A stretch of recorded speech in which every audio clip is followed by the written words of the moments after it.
Hari kemerdekaan yang jatuh setiap 17 Agustus selalu disambut sukacita oleh segenap lapisan masyarakat.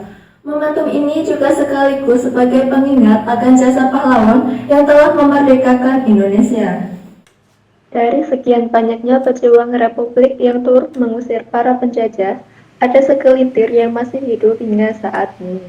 Salah satunya adalah Meini Hartoso. Usianya yang telah menapaki angka 91 tahun membuat kondisi kesehatannya menurun.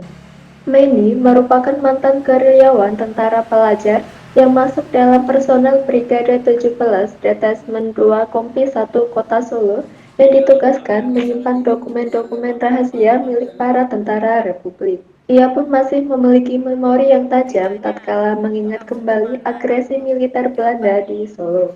Kala itu, ia berusia 14 tahun tergerak ikut bergerilya ke desa-desa. Ia bertugas mengumpulkan dokumen-dokumen rahasia milik para pejuang laki-laki yang terlibat pertempuran di medan perang. Dokumen-dokumen penting mulai peta wilayah perbatasan, strategi gerilya, sampai urusan surat menyurat, semuanya disimpan dengan rapi agar tidak diketahui oleh musuh. Di dalam tugasnya, ia menyimpan kisah yang heroik. Ia kerap membawa dokumen perang sampai berjalan menerobos sungai dan menyelinap di hutan-hutan, mulai dari hutan Weleri, Pekalongan, dan sekitarnya. Semua ini dilakukan untuk membantu perjuangan bangsa Indonesia. Ketika pertempuran mereda, dokumen tersebut sebagian besar diserahkan kepada pemerintah Indonesia untuk disimpan di kantor arsip nasional.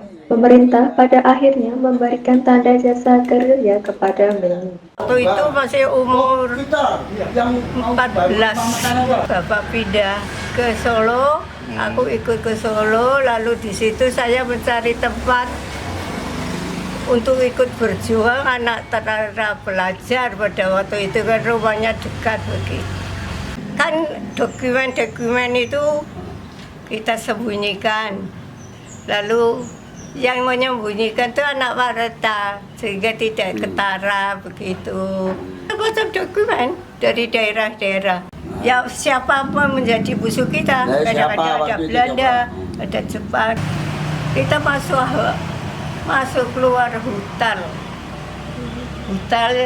ya, Anda itu tahu hutan rimba itu di Pekalongan, Weleri itu kita masuk ke situ semua, delik-delik.